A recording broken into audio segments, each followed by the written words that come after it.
Well, there are plenty of pressing issues facing this provincial government, including a ballooning deficit, and it's absolutely ridiculous that downsizing, slashing the size of City Council has become their main focus in light of this. And we need to defy this decision. We need to make it very clear that standing up for democracy matters. We need to ensure in this city that we reconnect the city and its citizens through our local democracy because it matters.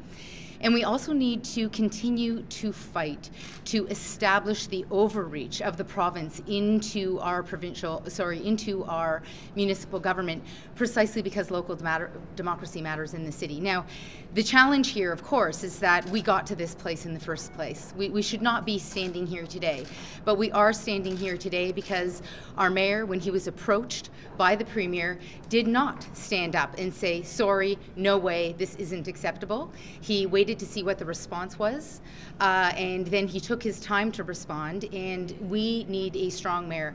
This is not a normal provincial government.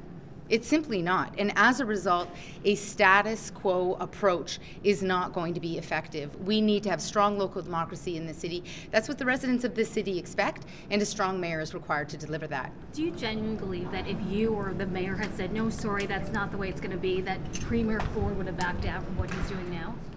Absolutely. I believe that when you stand up in negotiations very clearly from the outset and you set the terms here were set by the Premier, who was really acting based on some old personal grudges. I think we've seen that over the course of the past several days.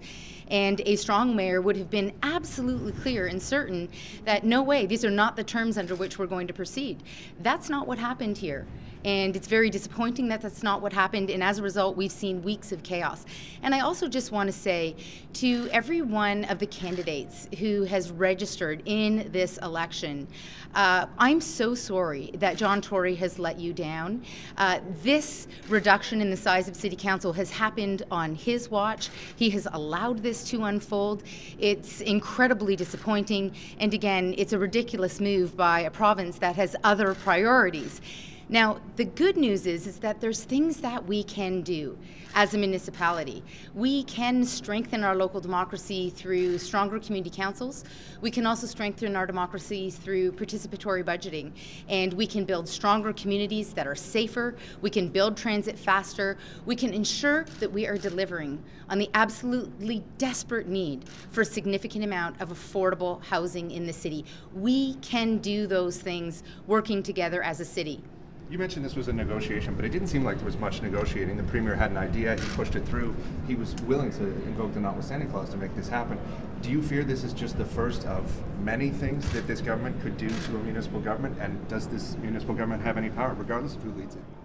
I absolutely do fear that this is just the beginning. I think that's kind of the underlying issue here with respect to why we can't have a status quo mayor who is prepared to sit at the table and just say, well, okay, if that's the way you want it. It's the whole reason why we need a mayor who will say, hold on a minute, these are the interests of the residents of the City of Toronto, and these are the terms under which we need to proceed. It's also why we need to fight this decision with legal action, because we need to clearly establish the bounds of the overreach of the province in law. We need to clearly establish that. That isn't clearly established today, and it's one of the reasons why we're in this unenviable position as a city.